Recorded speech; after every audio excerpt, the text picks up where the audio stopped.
Hi everyone, we're back today with more tutor tips and we're going to be going through a video to understand how to overcome issues with resitting GCSE English and Maths.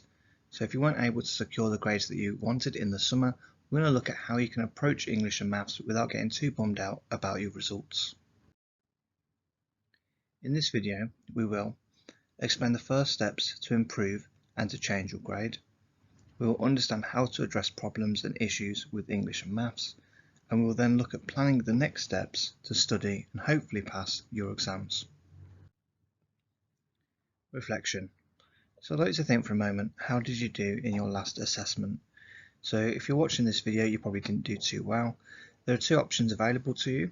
You can request your papers back, and you can ask for a remark or resit of the exam.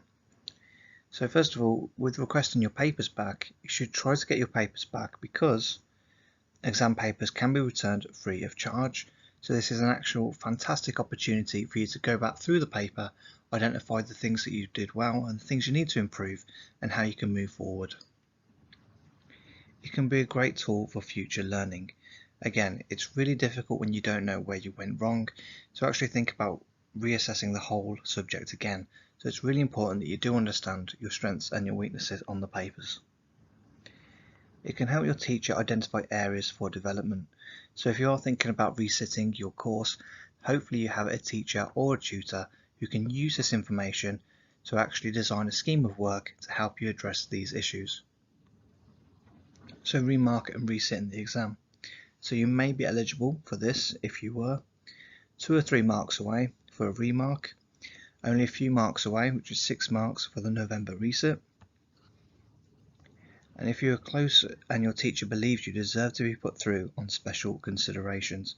So just to elaborate on that in a little bit more detail then, in order to do the November resit, it needs to be around about 6 marks away from the mark.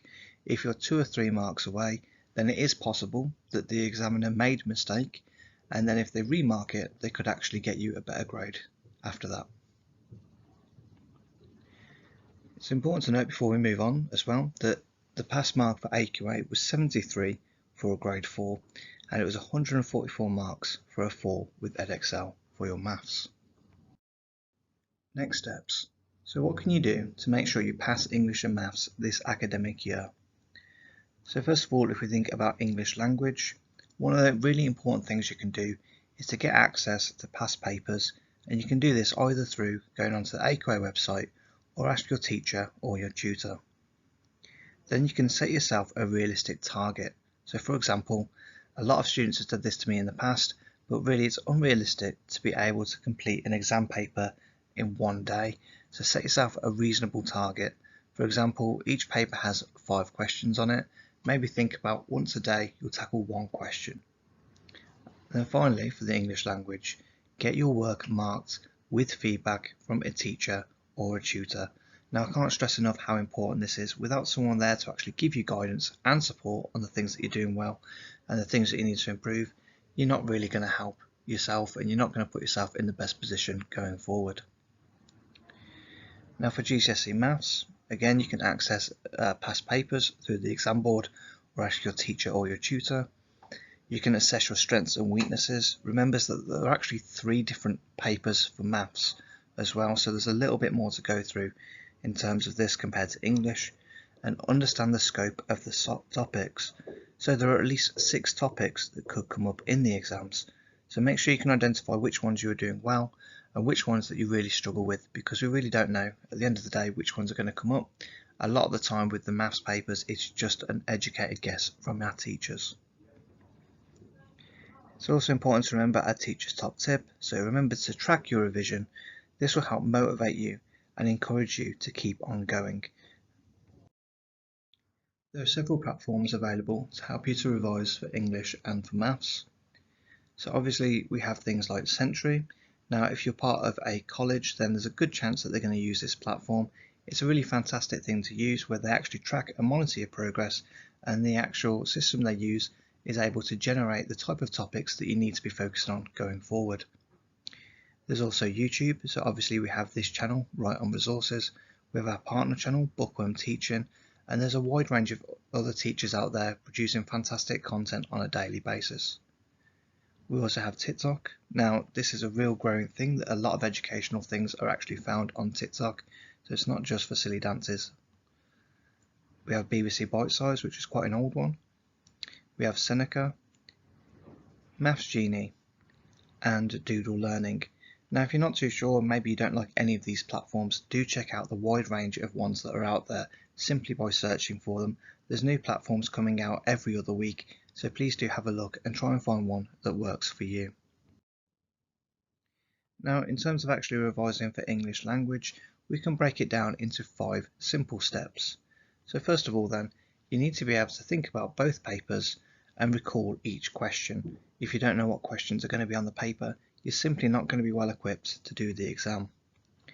Secondly, you need to think about what are the key techniques. So you might have an acronym such as Go Massive or DeForest that can help you remember that. Number 3, can you analyse and evaluate these techniques within an extract? So this actually will affect the vast majority of the papers, including section A of paper 1 and paper 2. If you can't analyse these or evaluate them, then you're really going to struggle in the exam.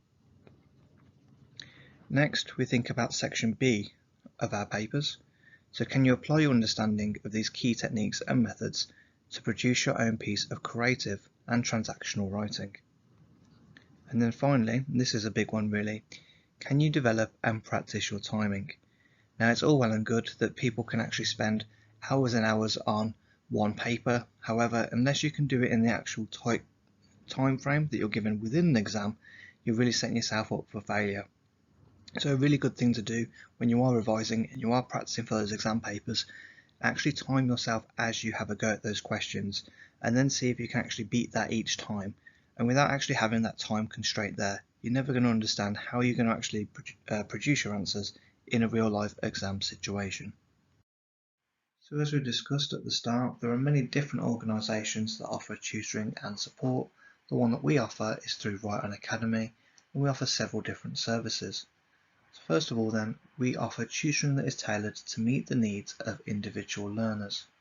So what we mean by this is that even though we're going to have multiple students, and they might even be studying similar topics or similar subjects, we will still make sure that the actual lessons are tailored specifically to you. We understand that each learner is different, and that is going to be reflected in the lessons we provide. Individual and group lessons. So let's say if you don't like the idea of just having one-to-one, maybe you want to actually work with a group of people and actually work together with them to help understand that you're both in this kind of situation. We also offer that as well. We offer a range of tutoring packages to suit all budgets. So we understand that tutoring can be quite expensive, especially if you're going to have a tutor on a weekly basis. So we have a number of different packages available to help everybody in their need to progress in the subject. Mentoring and support. We understand that going through things like Year 11, resitting your exams, or even studying for functional skills can be quite a daunting experience, so we do offer a mentoring and support package as well. Exam marking and feedback. So all marking and feedback is provided by fully qualified English teachers who have marked in the actual GCSE and functional skills assessments as well. In addition to this, we can provide you with additional resources at no extra cost. If you do feel like the need to actually get in touch with us, then please feel free to do so. We're more than happy to reach out and to contact you and help in any inquiries that you might have. Again, if you need additional support, we have new videos going through all kinds of things with functional skills and GCSE English, not just on our own channel, but also on our partner channel, Bookworm Teaching, where you can find more lessons and guidance on all things English. If you made it this far in the video, guys, thank you ever so much for listening, and all the best with your work and revision in the future. Bye bye.